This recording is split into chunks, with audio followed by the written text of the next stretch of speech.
What's going on, everybody? Cleepus Tech here, coming back at you with another video. In this video, we're going to take another look at the TCL Stylus 5G and go over whether or not it's still a good phone to buy at this point in late 2023. Now, as always, if you end up wanting to learn more about this phone, be sure to check out the description, where I am linking to several other videos about it, as well as some information about pricing, availability, and some of my favorite smartphone accessories. But with that being said, let's get into it. So with the TCL Stylus 5G, we're getting a really large 6.81-inch IPS LCD display with a 1080p resolution, a PPI of 395, and a 20.5:9 aspect ratio. So definitely a great display here. I mean, considering TCL mainly makes TVs, I'm really not surprised, but yeah, we have a really good display here. So if you're consuming lots of content like watching videos, going on social media, playing games, whatever it may be, you will get a great experience here. The 1080p resolution gives you a nice sharp image. The display is also pretty bright, and despite being just an IPS LCD and not like an AMOLED or an OLED,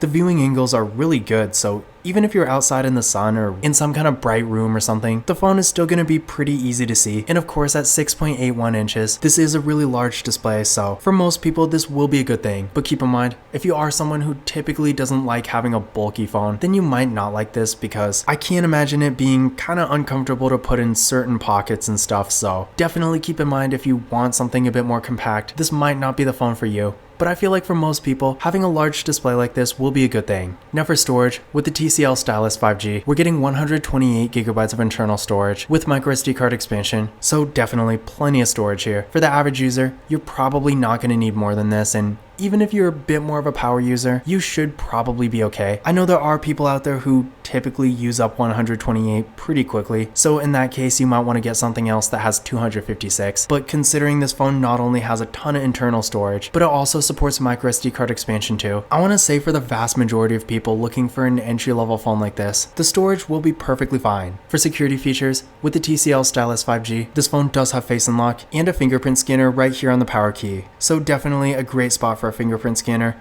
But real quick, let's try it out. There we go, one more time.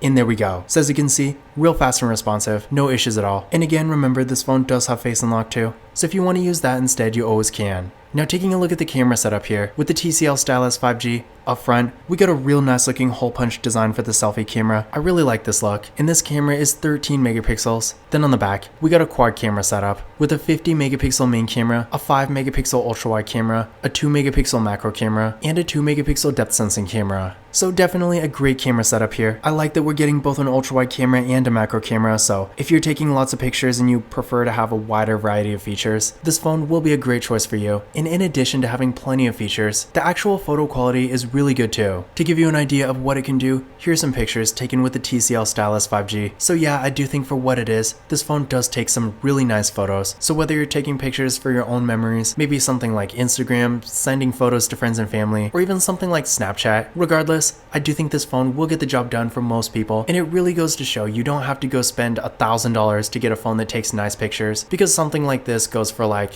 $250 something full price. Most people are probably not going to pay anything near that. So in general, if you're looking for something super affordable that does still take really nice photos, you really won't go wrong with this phone. Now for the RAM and processor, with the TCL Stylus 5G, we're getting 4GB of RAM with the MediaTek Dimensity 700 processor. Now on one hand, this processor has been around for quite a while now, but at the same time, even by today's standards, it still is a pretty good processor. For the average user, for things people are typically using a smartphone for, like browsing the web, using social media, maybe some light mobile gaming, streaming content like videos and music, and shopping, pretty much anything you can think of, you will get a pretty decent experience here. Now, of course, if you're going to be on your phone all day, especially doing stuff like high performance mobile gaming that tends to be a bit more demanding, then yeah, you will want to get something quite a bit higher end and faster. I mean, they do make flagship phones for a reason, right? But at the same time, I feel like for most people, for more light casual use, the performance will be plenty fast enough. Now I did run a benchmark test on this phone using Geekbench 6, and here are the results I got. Now I do recommend running this test on your current phone,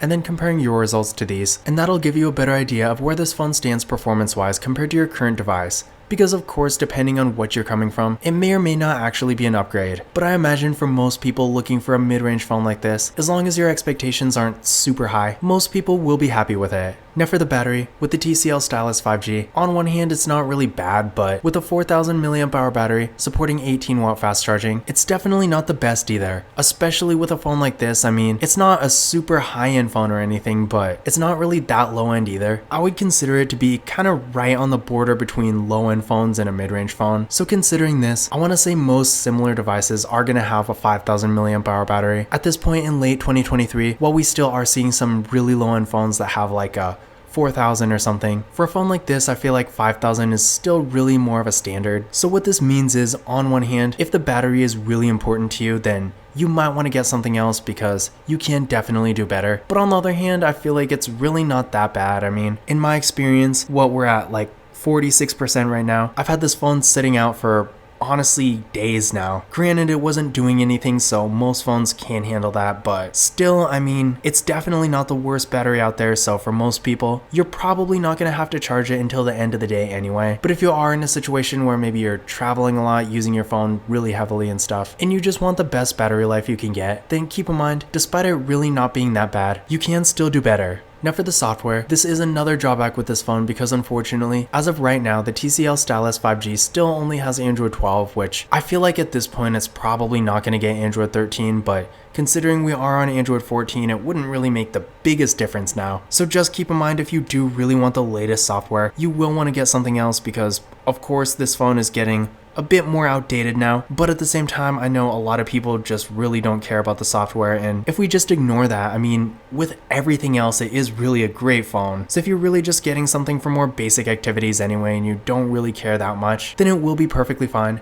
But if you are someone who typically likes to have the latest version of Android, or at least something that's not that old, then again, you will want to get something else. When it comes to other features, as the name implies, obviously the TCL Stylus 5G does in fact have a stylus, so definitely great to see. As far as how good the stylus is, compared to something like a Motorola Moto G stylus, I've made several videos on this in the past, but I don't think it's quite as good as Motorola, but in general, it does at least get the job done. As you can see, it's responsible enough to take handwritten notes, and then if you're navigating through your display and stuff like that, it does get the job done. So if you are looking for a really affordable phone that has a stylus, then of course, this is another option. In addition to this, also keep in mind, the TCL Stylus 5G does have NFC, so if you like to use tap and pay with this phone, you will be able to do that no problem. But in conclusion, is the TCL Stylus 5G still worth buying in late 2023? In general, I would still say yes. Honestly, the only serious drawback I see with this phone is, again, with Android 12, the software is getting a bit more outdated, but if you can get past that, I mean,